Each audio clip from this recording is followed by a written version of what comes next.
Panama's promise to us has been broken. The purpose of our deal. দ্বিতীয়বার ক্ষমতার মসনদে বসেই পানামা খাল নিজের হাতের মুঠোয় রাখতে প্রয়োজনে সামরিক শক্তি ব্যবহারের ইঙ্গিত দিয়েছিলেন মার্কিন প্রেসিডেন্ট ডোনাল্ড ট্রাম্প। হুমকিটা মূলত চীনকে দেয়া। চীনের বাণিজ্যিক প্রভাব পানামা খালে বেড়ে চলেছে এমন অভিযোগ ধারাবাহিকভাবেই করে আসছে ট্রাম্প প্রশাসন। বরাবরের মতো চীনও নাকচ করছে ওই অভিযোগ। এসব চলতে চলতেই পানামা খালের নিরাপত্তা নিশ্চিতের বাহানায় পানামা পুলিশের সঙ্গে যৌথ সামরিক মহড়া শুরু করেছে মার্কিন সেনাবাহিনী। মহড়ার অংশ হিসেবে স্থানীয় সময় রোববার 3টি মার্কিন সেনা হেলিকপ্টার, 2টি UH-60 ব্ল্যাক হক এবং একটি CH-47 চিনুক পানামা প্যাসিফিক বিমানবন্দরে অবতরণ করেছে। বিমানবন্দরটি আগে মার্কিন হাওয়ার ঘাঁটি হিসেবে ব্যবহৃত হতো। পানামার ন্যাশনাল অ্যারোনাভাল সার্ভিস SENAN এর উপকমিশনার মাইকেল পালাসিওস জানান, এই মহড়াগুলো পানামা নিরাপত্তা বাহিনী ও আশপাশের দেশগুলোকে যে কোনো ধরনের হুমকির বিরুদ্ধে প্রস্তুত করবে। মার্কিন সেনারা গত মাসেও মহড়া চালিয়েছিল। এগুলো হচ্ছে দ্বিপাক্ষিক চুক্তির আওতায়। ফলে যুক্তরাষ্ট্র নিজস্ব ঘাঁটি স্থাপন না করেও পানামার বিমান ও নৌঘাঁটিতে প্রশিক্ষণ চালাতে পারছে। অর্থাৎ এখানে মার্কিন প্রভাব ও আধিপত্য স্পষ্ট।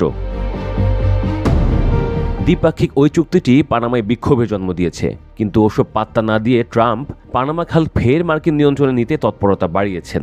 ট্রাম্প বারবার অভিযোগ করছেন যে পানামা খালে মার্কিন কন্টেইনার ট্রাফিকের প্রায় 40% এবং বৈশ্বিক বাণিজ্যের 5% পরিবাহিত হয়। সেখানে চীনের প্রভাব অনেক বেশি।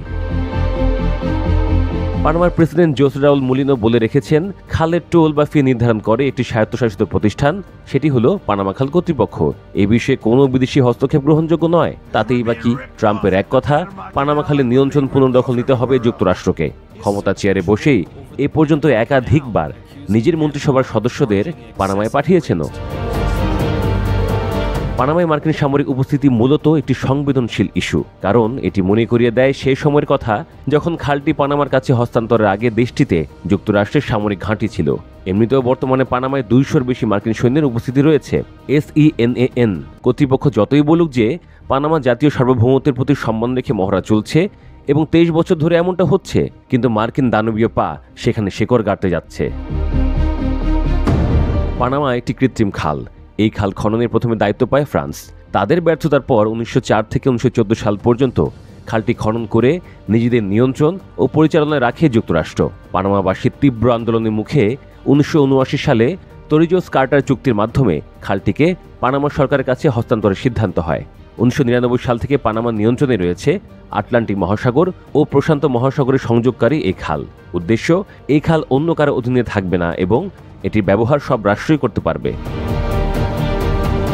বিশ্লেষকদের মতে পানামা খালে মার্কিন প্রভাব নিয়ে পানামাবাসী মনোভাব ইতিবাচক না, কিন্তু দেশটির প্রেসিডেন্ট মুলিনো নাকি ভয়ে ওয়াশিংটনের সঙ্গে আপোষে গিয়েছেন। গত ফেব্রুয়ারিতে চীনের বেল্ট অ্যান্ড রোড উদ্যোগ থেকে বেরিয়ে আসার সিদ্ধান্ত নিয়েছে মুলিনো সরকার।